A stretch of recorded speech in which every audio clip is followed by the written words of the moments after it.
할렐루야. 5월 8일 수요일 새벽 기도를 시작하겠습니다. 사도신경으로 우리의 신앙을 고백합니다. 나는 전능하신 아버지 하나님 천지의 창조주를 믿습니다. 나는 그의 유일하신 아들 우리 주 예수 그리스도를 믿습니다. 그는 성령으로 잉태되어 동정녀 마리아에게서 나시고 본디오 빌라도에게 고난을 받아 십자가에 못 박혀 죽으시고 장사된 지 사흘 만에 죽은 자 가운데서 다시 살아나셨으며 하늘에 오르시어 전능하신 아버지 하나님 우편에 앉아 계시다가 거기로부터 살아있는 자와 죽은 자를 심판하러 오십니다. 나는 성령을 믿으며 거룩한 공교회와 성도의 교제와 죄를 용서받는 것과 몸의 부활과 영생을 믿습니다. 아멘. 찬송가 579장 찬양하시겠습니다. 찬송가 579장입니다.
열왕기상 14장 21절에서 31절까지 말씀입니다. 열왕기상 14장 21절에서 31절까지 말씀입니다. 다 찾으신 줄 알고 저 여러분들이 한 절씩 교독하겠습니다. 솔로몬의 아들 르호보암은 유다 왕이 되었으니 르호보암이 왕위에 오를 때 나이가 41세라. 여호와께서 자기 이름을 두시려고 이스라엘 모든 지파 가운데에서 택하신 성읍 예루살렘에서 17년 동안 다스리니라. 그의 어머니의 이름은 나아마요 암몬 사람이더라. 유다가 여호와 보시기에 악을 행하되 그의 조상들이 행한 모든 일보다 뛰어나게 하여 그 범한 죄로 여호와를 노엽게 하였으니 이는 그들도 산 위에와 모든 푸른 나무 아래에 산당과 우상과 아세라 상을 세웠습니다. 그 땅에 또 남색한 자가 있었고 여호와께서 이스라엘 자손 앞에서 쫓아내신 국민의 모든 가증한 일을 우리가 본받아 행하였더라. 르호보암 왕 제5년에 애굽의 왕 시삭이 올라와서 예루살렘을 치고 여호와의 성전의 보물과 왕궁의 보물을 모두 빼앗고 솔로몬이 만든 금 방패를 다 빼앗습니다. 르호보암 왕이 그 대신 노수로 방패를 만들어 왕궁 문을 지키는 시위대 대장의 손에 맡김에 왕이 여호와의 성전에 들어갈 때마다 시위하는 자가 그 방패를 들고 갔다가 시위소로 도로 가져갔더라. 르호보암의 남은 사적과 그가 행한 모든 일은 유다 왕 역대 지략에 기록되지 아니하였느냐. 르호보암 왕과 여로보암 사이에 항상 전쟁이 있습니다. 함께 읽습니다. 르호보암이 그의 조상들과 함께 자니 그의 조상들과 함께 다윗성의 장사되니라. 그의 어머니 이름은 나아마요 암몬 사람이더라.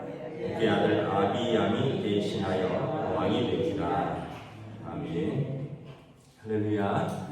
네, 오늘도 새날을 주셨습니다. 하나님께서 은혜로 함께하여 주시기를 축복합니다. 네, 오늘은 어버이날입니다. 그래서 우리 모든 부모님들께서 오늘은 특별히 더 사랑받고 위로받고 존경받는 그런 날이 되시길 축복합니다. 그리고 하나님, 우리에게 또 하나님 아버지가 계시니까 또 육신의 부모님은 돌아가셨을 수도 있는데 하나님 아버지를 경외하는 우리 하나님의 자녀들이 되면 하나님께서 우리에게 복을 약속해 주셨습니다. 내 부모를 공경하라. 그리하면 내가 땅에서 잘되고 장수하리라.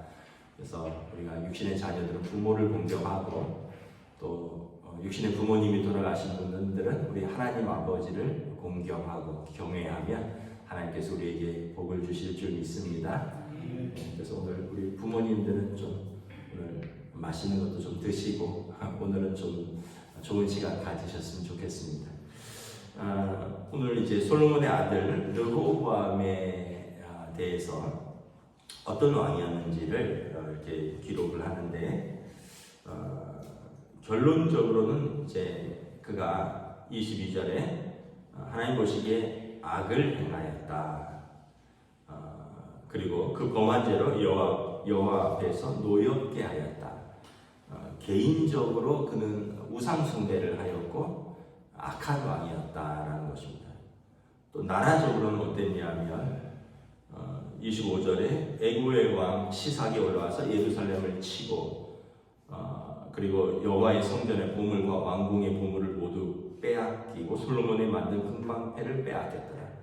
나라적으로도 굉장히 약해져서 다윗과 솔로몬 때는 이런 일이 일어날 수가 없었는데 그 아들 때는 이웃 나라들의 멸시를 받았다는 거죠. 또 30절에 보면 르호보암과 여로보암 사이에 항상 전쟁이 있습니다. 남과 북, 남유다와 북이스라엘 사이에 항상 전쟁이 있었습니다. 형제 나라인데 자기 때 갈라지고 항상 싸움이 있었던 거죠. 그러니까 보통 못한 왕이 아닌 거죠.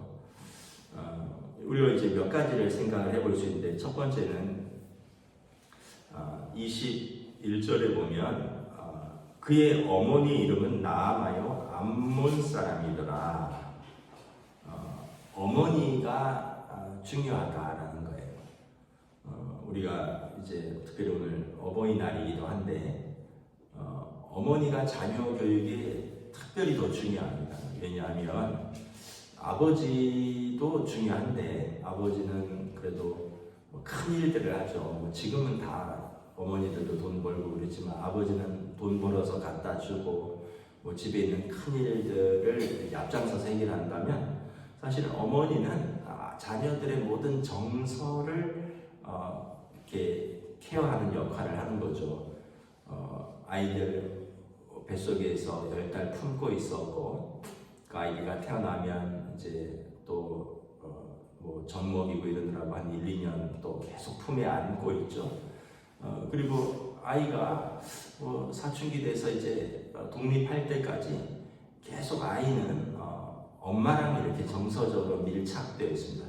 아빠보다는 엄마랑 밀착되어 있죠. 왜냐하면 아빠는 뭐 지금은 꼭 그렇진 않지만 아빠는 아침에 출근해야 되고 또 저녁 늦게 돌아오고 이러다 보니까 같이 있는 시간이 엄마랑 절대적으로 많죠. 학교 가기 전에는 계속 엄마랑 붙어 있고 그러다 보니까 아이들은 이제 엄마에게 정서적인 영향력을 많이 받는다는 거예요.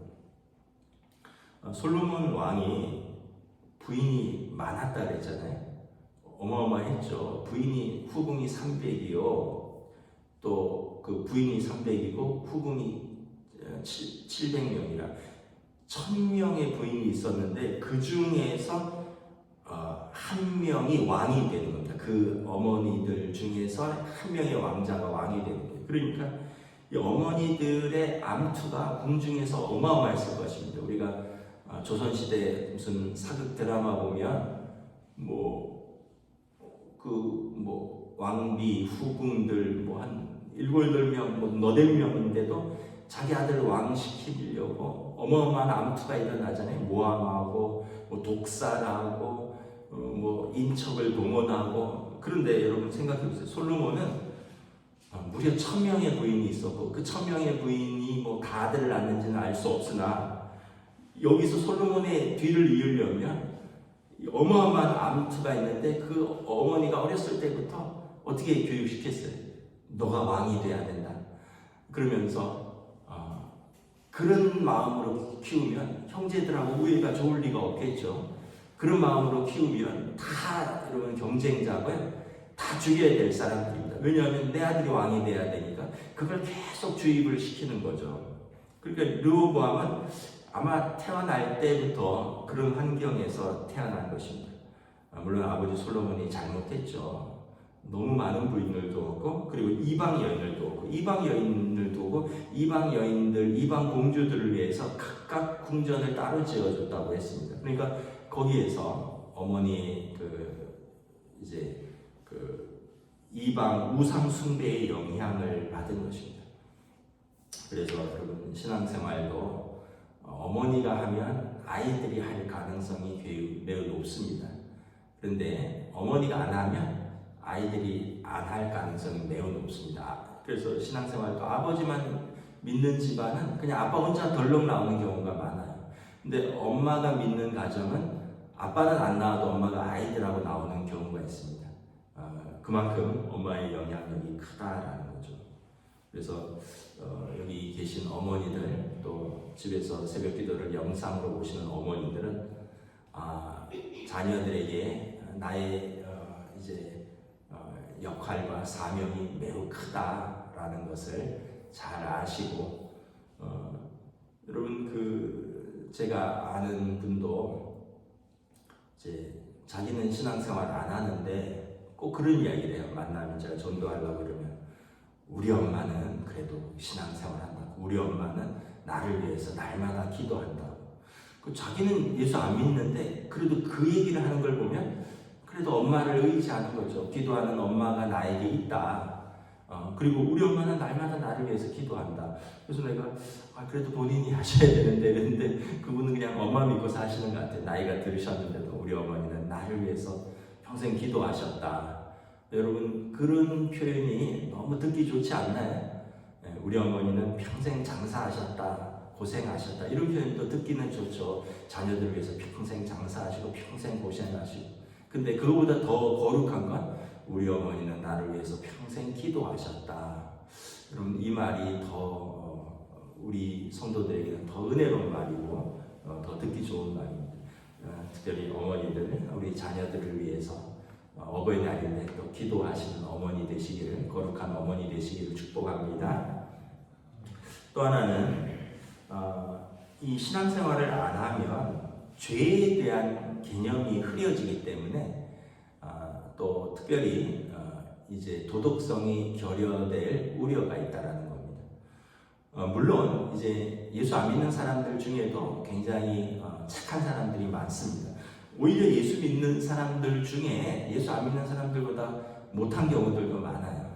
더 못됐고 뭐 사람들의 손가락질 받고 이런 사람들도 많은데, 그럼에도 불구하고 예수 믿는 사람들이 전체적으로 보면 더 도덕성이 높은 이유는 뭐냐면 죄에 대한 개념이 있기 때문에 그렇습니다. 이것은 죄다, 하나님 말씀에 이것은 옳지 않다. 비록 자기가 지키지 못하더라도 이 죄에 대한 개념을 갖고 있느냐 안 갖고 있느냐가 굉장히 큰 차이가 있다는 거예요. 예를 들면 23절 24절에 보면 이 르호보암 왕 때는 산 위에와 푸른 나무 아래 산당과 우상과 아세라상을 세웠고, 우리로 말하면 이제 뭐 산마다 성황당 같은 게 있었다는 거예요. 그리고 그 땅에 또 남색하는 자가 있었으니 여호와께서 이스라엘 자손 앞에서 쫓아내신 국민의 모든 가증한 일을 무리가 본받았더라. 이전에 가나안 땅에서 하나님이 가나안 백성을 쫓아내는데, 그들의 죄악이 관영해서 쫓아내는데 그 땅에 있었던 그런 남색하는 자들이 이것을 이스라엘 사람들이 행하였다는 것입니다. 이 남색한다라는 표현은 그냥 단순히 동성애가 아니라 신전 참기를 말하는 건데, 여기 산 위에와 모든 푸른 나무 아래 산당에 남자 창기가 상주하면서 거기에 이제 제사를 드리러 오는 여인들과 관계를 맺었다라는 뜻입니다. 원래 이방의 그 신전에 이제 창기들이 있었습니다. 에베소라든가 이런 데 보면 기록에 신전 창기들, 여자들이 1000명씩 있어서 거기에 제사 드리러 오는 사람들과 관계를 맺습니다. 왜냐하면 이방 신전의 특징은 뭐냐면 그 복을 달라는 건데, 특별히 그 당시는 농사를 짓는 농경사회이기 때문에 농사가 풍작을 이루어야 되고 풍요를 이루어야 되는데, 그러려면 이 신들이 이렇게 남자 신과 여자 신이 만나야 되는 거예요. 하늘에서 또 땅에서. 그런데 그러려면 그 남자 신과 여자 신들을 만족시켜야 되기 때문에 거기 신전 창기들과 제물을 드리러 오는 남자들, 그리고 신전 남창들과 제물을 드리러 오는 여자들이 그 신전에서 그런 일을 하는 겁니다. 그래서 신전의 남신과 여신들이 그걸 보면서 자기들도 어떤 그런 만족하고, 그래서 이제 땅이 열매를 맺는다, 땅이 소산을 맺는다, 이런 표현을 의미를 가지고 있는 겁니다. 근데 여러분, 이것은 굉장히 난잡한 것이죠. 여러분, 예수 믿는 사람들이 교회에는 정의가 있습니다. 항상 거룩한입니다. 거룩한 교회. 성도는 정의가 있습니다. 거룩할 성자에 무리도자입니다. 거룩한 무리들. 여러분, 예수 믿는 사람들, 하나님을 경외하는 사람들은 항상 우리가 죄에 대해서, 거룩함에 대해서 구별된 사람입니다. 그런데 이제 이렇게 신앙생활을 하지 않으면, 하나님을 경외하지 않으면 이런 기준 자체가 없어집니다. 뭐 어때? 남자가 좀 남자답게 호방하게 밖에 나가서 술도 마시고 여자들하고 좀 놀 수도 있는 거지. 또 요즘은 문화가 어떻습니까? 사랑하면 여자끼리도 남자끼리도 할 수 있는 거 아니냐. 근데 여러분, 우리는 성경에서 분명히 뭐라고 했습니까? 죄라고 정의하고 있기 때문에 이 죄에 대해서 알고 있는 것과 죄에 대해서 관용하는 것과 분명히 차이가 있다는 거예요. 그래서 이 시대는 관용의 시대입니다. 기독교가 욕을 먹는 이유 중에 하나가 이게 너무 이렇게 엄격하다는 거예요. 너무 메타적이라는 거예요. 어떤 부분에 대해서 너무 죄라고 하고 그런다는 거예요. 그걸 싫어하는 거예요, 세상이. 물론 이제 우리가 그러면서도 우리가 못 지키는 우리에 대한 잘못도 크지만, 기본적으로 여러분, 세상은 하나님의 법에 대해서 반기를 드는 것입니다. 르호보암 시대에 이런 일이 있었다는 거예요. 곳곳에 산마다 저희 어렸을 때 시골에 살았는데 시골에 성황당이 있었거든요. 성황당에 보면 뭐 빨간 노끈, 노란 노끈, 뭐 하얀 노끈, 뭐 이런 거 막 매달려 있고, 그 지나가면 뭐 향도 피어져 있고, 떡도 있는 것 같고. 그런데 꼭 그 앞에 나무에서 1년에 한 명씩 자살을 하더라고요. 그 앞에 커다란 소나무가 있었는데 거기서 이제 뭔가 사람들이 눌리는지 가끔가다 거기서 사람들이 목을 매요. 그래갖고 저희 아버지한테 교회에서 와서 이 소나무를 매달라고. 그래서 아버지랑 교회 청년들이 가서 톱으로 그 소나무를 베어왔어요. 굉장히 큰 소나무입니다. 근데 놀라운 거는 그걸 베고 나서 교회 청년들이 며칠을 알아 누웠어요. 그만큼 눌린 거죠. 근데 별일 없었어요. 근데 그걸 어떻게 했는지 아세요? 그걸 손판을 이렇게 켜갖고 교회 온 마당에 의자를 만들었습니다. 테이블을 만들었어요. 이게 예수 믿는 자유함이에요. 예수 안 믿으면 눌리는 거예요. 그 소나무가 영험하다고 하고 그 소나무에서 죽은 사람도 많고, 그러니까 그거를 되게 눌리는데 예수 믿는 자유함은 그거 캐갖고, 저는 어렸을 때 그거 아버지랑 그거 들고 바닷물에 띄웠다가 뭐 했다가 니스칠하고 말리고 그거 해갖고 교회 온마당에 깔았던 그게 그 기억인데, 제가 뭐 10살, 11살 때 이야기인데, 그래서 그 시골 교회에 또 저희가 하나는 가지고 다니다가 서울에까지 하나 가져왔던 기억이 있어요. 그만큼 여러분, 예수 믿는 자들은 자유한 자들이고 모든 악한 권세를 이기는 능력의 권세입니다. 그래서 여러분, 우리가 이러한 우상에, 이러한 것에 눌리고 이러한 것에 엎드려 절하고 이런 것에 복을 비는 우리가 아닌 줄 믿습니다. 우리는 살아계신 하나님, 부활의 하나님, 생명의 능력을 주신 하나님의 은혜로 그 권세로 사는 사람들입니다. 21절을 보면 르호보암 왕은 17년 동안 나라를 다스렸어요. 되게 짧은 기간입니다. 왜냐하면 사울 왕이 40년 했고요, 초대에. 두 번째 다윗 왕, 할아버지 다윗 왕이 40년 했고요, 아버지 솔로몬 왕이 40년 다스렸어요. 그런데 그 아들은 17년밖에 못 다스렸습니다. 21절에 보면 나이가 왕위에 오를 때 41세라 17년, 그럼 58세에 왕위를 그만두었는데 그 얘기는 뭐냐면 죽었다는 얘기예요. 그때는 이제 왕은 종신직이기 때문에 특별한 일이 없으면 전쟁에서 전사하거나 병들어 죽으면 아들이 왕위를 물려받는 거죠. 왜 죽었는지는 안 나와 있는데 31절에 그의 조상들과 함께 잔이 죽었다는 거죠.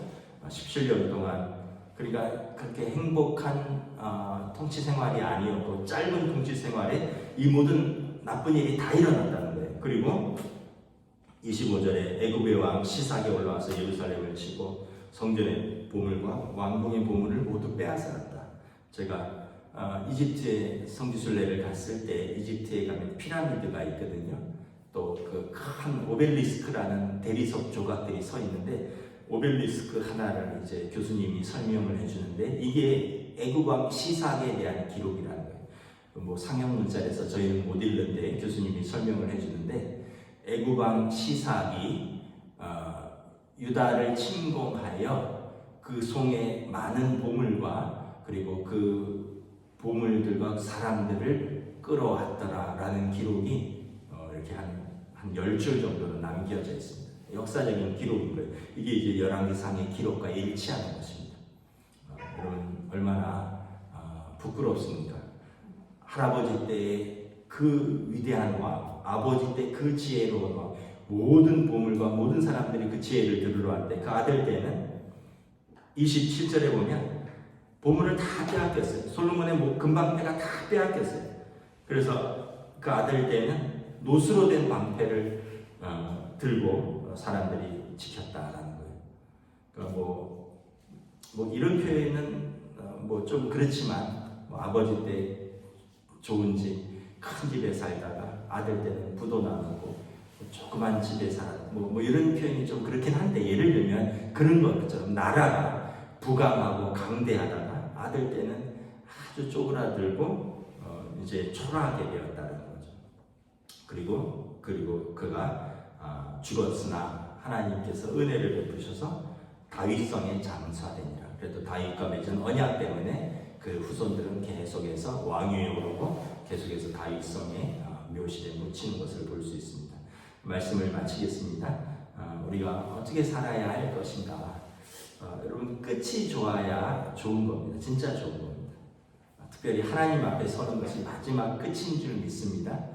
여러분, 우리가 하나님 앞에 섰을 때가 가장 중요합니다. 우리의 삶 끝까지 믿음을 지키고 하나님 앞에서 또 우리 자녀들에게 믿음을 유산으로 남겨주는 믿음의 가정 되시기를 우리 주님의 이름으로 축복합니다. 기도하겠습니다. 하나님 은혜를 감사합니다. 오늘 어버이날 특별히 또 육신의 부모님을 우리에게 주셔서 우리에게 생명을 주셨고 또 사랑으로 우리들을 양육하여 주셨습니다. 그리고 무엇보다 우리에게 믿음의 유산을 허락하여 주셔서 우리에게 하나님의 자녀가 되는 믿음을 우리에게 또 물려주셨습니다. 참으로 솔로몬 왕이 그러하지 못하였고 그의 아들 르호보암 때 우상 숭배와 또 곳곳에 하나님 보시기에 가증한 일들, 그리고 나라는 약해지고 침공을 받고 형제 나라와 일평생 전쟁이 있었더라. 하나님과 역사의 평가가 어떠한가를 바라보면서 우리가 하나님 앞에 섰을 때 하나님께서 우리의 일을 어떻게 평가하실까? 우리가 이것을 항상 기억하며 믿음으로 살며 우리의 가정을 믿음으로 세워 나가는 믿음의 부모님들, 믿음의 성도들 되기를 우리 주님의 이름으로 또 우리가 함께 축복하며 늘 이것을 붙들고 지켜나갈 수 있기를 원합니다. 특별히 우리 부모님들 건강을 주시고 하늘의 소망을 주시고 하나님과 동행하시는 그 믿음의 여생을 허락하여 주시옵소서. 감사를 드리오며 우리 주 예수 그리스도 이름으로 기도드리옵나이다. 아멘. 하늘에 계신 우리 아버지, 아버지의 이름을 거룩하게 하시며 아버지의 나라가 오게 하시며 아버지의 뜻이 하늘에서와 같이 땅에서도 이루어지게 하소서. 오늘 우리에게 일용할 양식을 주시고 우리가 우리에게 잘못한 사람을 용서하여 준 것 같이 우리 죄를 용서하여 주시고 우리를 시험에 빠지지 않게 하시고 악에서 구하소서. 나라와 권능과 영광이 영원히 아버지의 것입니다. 아멘.